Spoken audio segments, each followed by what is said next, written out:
नमस्कार, मैं Mukesh Rana, DVS TV news में आपका स्वागत है। आइए नजर डालते हैं आज की कुछ खास खबरों पर। आज का जो कार्यक्रम है इसके बारे में क्या कहना चाहेंगे? आज क्यों ये कार्यक्रम रखा गया? आज जो सीतामढ़ी ज़िले से यहाँ से जो कार्यक्रम हुआ और यहाँ से जो पदाधिकारी द्वारा तय हुआ कि जाने के लिए नागपुर जो हमारे आदरणीय बावन विश्राम साहब द्वारा आरएसएस के कार्यालय का घेराव करने का निर्णय लिया, वो देश के प्रथम भारत मुक्ति मोर्चा और बहुजन मुक्ति मोर्चा और बीएमपी बहुजन मुक्ति पार्टी द्वारा देश के सबसे प्रथम व्यक्ति अटैक करने वाला है, उसका नाम है आदरणीय बावन विश्राम साहब। आज की जो भी पार्टियां हैं वह तो आप जान रहे हैं कि पार्टियां में क्या है। जो भी पार्टियां बनती है वो केवल अपने स्वार्थ, अपने बाल बच्चे परिवार के लिए विधायक एमएलए एमपी होते हैं और गैस एजेंसी और पेट्रोल एजेंसी तक होते हैं, अपने मूलभूत समस्याओं के लिए आवाज़ नहीं उठा पाते हैं। जैसे हमारे लोगों ने आज जज में नहीं है, आरक्षण हमारा खत्म किया जा रहा है, जातीय जनगणना नहीं हो रही है, इन सारी मुद्दाओं के लेकर हम बावन विश्राम साहब ने आरएसएस कार्यालय के नागपुर में घेराव किया गया था। लोग हमारे देश से जो भी लोग गए थे वहाँ पूरे देश और विदेशों में लोगों ने इसकी चर्चा फैल गई और सारे पार्टियों में हलचल मच गई कि बावन मिश्रा में एक पार्टी ऐसी है, उनकी मोर्चा है जो आरएसएस को मात दे सकती है। सारे लोगों में हलचल मचा हुआ। वहाँ जो लोग पहुँचे, बहुत सारे लोग पहुँचे और वहाँ के जो 5 तारीख तक पहुँच गए लोग, उनके ही प्रदर्शन में इतनी भीड़ हो गई। जो सरकारी एजेंसी पुलिस द्वारा उनकी बस और सरकारी बस और प्राइवेट बस खचाखच भर के पार पूरे जेल को भर दिया गया, उसके बावजूद भी लोग कम नहीं हो रहे थे। इतनी संख्या में लोग जुट गए। सीतामढ़ी जिला से कितने लोग गए थे आपके साथ? सीतामढ़ी से हम लोग यहाँ से 4 आदमी, शिवर से 7 आदमी गए, टोटल मिलाकर 11 आदमी गए थे।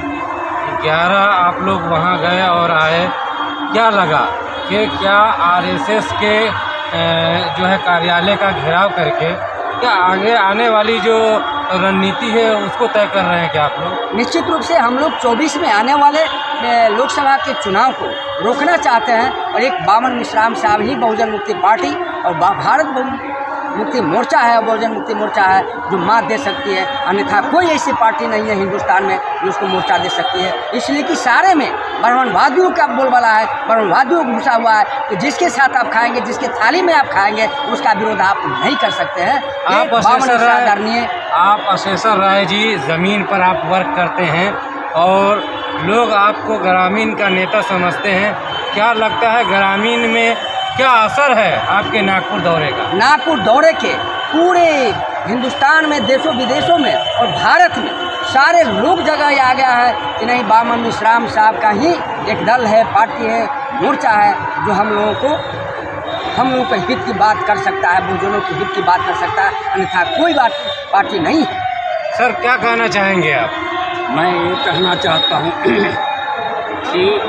24 का जो चुनाव होने वाला है वो भारत के जितने भी लोग हैं, दलित, पिछड़ा, माइनॉरिटी, सभी लोगों की इज्जत और प्रतिष्ठा का सवाल है। लोगों को एकजुट हो करके ये जो ब्राह्मणवादी सरकार है, पीछे जो आरएसएस चलाती है, इस सरकार को, उस सरकार को उखाड़ सके। क्या माहौल था उस दिन का, जिस दिन जो वहाँ जितना मिश्राम साहब नहीं सोचे थे, 1 लाख 1.5 लाख लोगों की कल्पना किए थे, लेकिन वहाँ 2.5 लाख 3 लाख लोग पहुँचे हुए थे। जेल में जाने वाले हम भी थे और मिश्राम साहब भी थे, मतलब हजारों हजार की भीड़ जेल में गए थे। जी, तो क्या लगता है वहाँ पर कई सारे लोग जेल भरे, आंदोलन में भी जो लगे, वहाँ के जो स्वतंत्रता सेनानी थे, जो लड़ाई लड़ रहे थे, उनके प्रति क्या रुझान था वहाँ के लोगों का? मतलब इतना जोश था लोगों में कि हम लोग तो उसको हंसी मजाक कर रहे थे। मतलब कोई हम लोग के चेहरे कोई शिकन नहीं था। हंसते हंसते हम लोग जेल जाने के लिए तैयार थे, मरने मारने को। यहाँ तो संविधान के दायरे में सारी बातें होती है, यहाँ तो मरने मारने की कोई बात होती नहीं है। हम सभी लोग खुशी से सारे जितनी भी गाड़ियाँ आई सभी गाड़ी को भर दिए। अंत में वहाँ का कमिश्नर कहा कि भाई अब मेरे पास गाड़ी नहीं है, अब यहीं पर रोक दिया जाए। सर क्या लगता है कि इस तरह की पॉलिटिक्स से क्या नहीं लगता है कि ये पार्टी भी अपने आप को आगे करने के लिए 2024 में बेहतर प्रदर्शन के लिए इस तरह का माहौल बना रही है? सबसे पहले चैनल पर आने के लिए आपको धन्यवाद देता हूँ, मौका दिए हैं। और रही बात कि हम लोग गए थे RSS कार्यालय जो घेरे थे, उसमें 2-3 मुद्दे था। मुद्दा था कि हम संविधान के दायरा के तहत हम कानपुर में, हरियाणा में मीटिंग किए, वह प्रशासन होने नहीं दिया।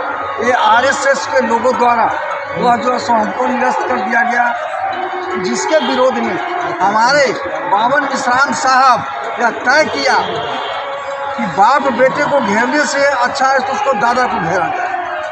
उसके तहत उसका दादा जो है मोहन भागवत झा, जो RSS का कमांडर है, उसको घेरा गया। उसी के परिणाम स्वरूप हम लोग नागपुर में 3.5 लाख आदमी पहुंचकर जेल से लेकर के सारे जगह नाकाबंदी कर दिया।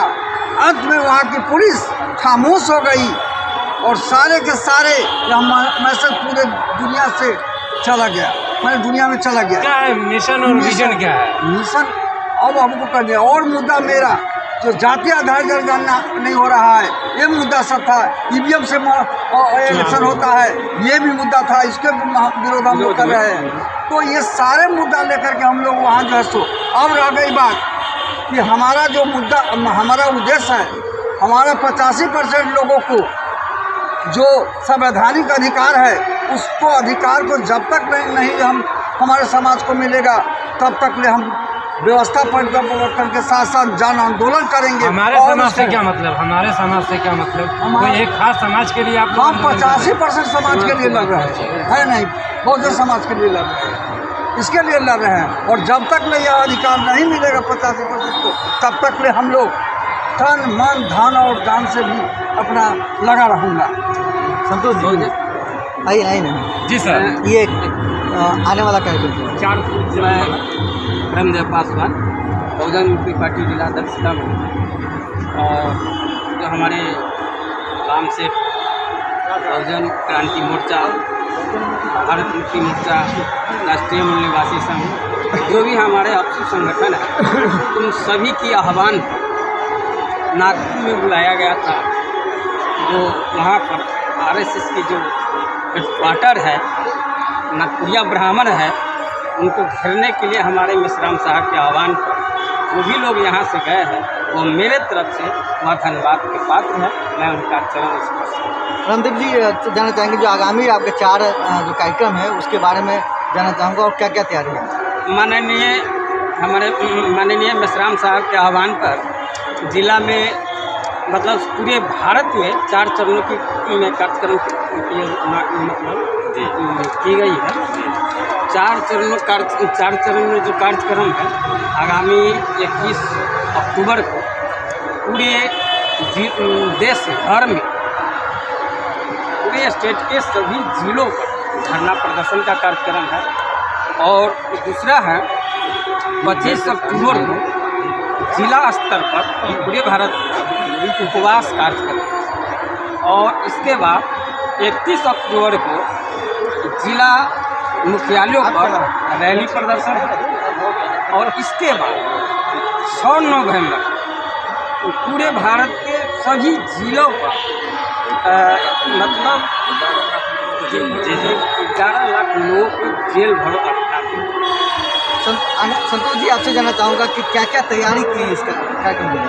इसके लिए मान्यवान से भारत मुक्ति मोर्चा के राष्ट्रीय अध्यक्ष विश्राम साहब के अनुसार संपूर्ण भारत भर में जितने भी ज़िले हैं, उन सभी ज़िले में मुख्यालय में जितने भी हमारे कार्यकर्तागण हैं, सबों को सूचित कर दिया गया है बहुत उत्साह के साथ। और जैसा कि हम लोग नारा देते आए हैं कि ये आज़ादी झूठी है, देश की जनता भूखी है, ध्यान रखिए, इन सारी बातों से जनता अवगत हो गई है। और इस गुंज के साथ नागपुर में जो हमारा 6 तारीख को आंदोलन था, यह नागपुर के लिए न केवल RSS के दरवाजे पर एक हमारी गुंज थी कि यूँ ही अगर देश के अंदर ब्यूरोक्रेसी हो, न्यायपालिका हो या अन्य जो भी लोकतांत्रिक व्यवस्थाएं हैं, उसको कमज़ोर किया गया तो देश का बहुजन अब चुप नहीं बैठेगा। और हमारा जितना भी ज़िले में जितने भी कार्यकर्ता हैं, जितने भी लोग हैं, सभी जोर शोर से इसकी तैयारी में लगे हुए हैं। और इम्तहान रखिए आगामी 21 तारीख को जो प्रत्येक जिला मुख्यालय पर हमारा जो रैली प्रदर्शन है, उससे आपको एक आवाज़ सुनने को मिलेगी कि भारत अब उदय की ओर कदम बढ़ा चुका है।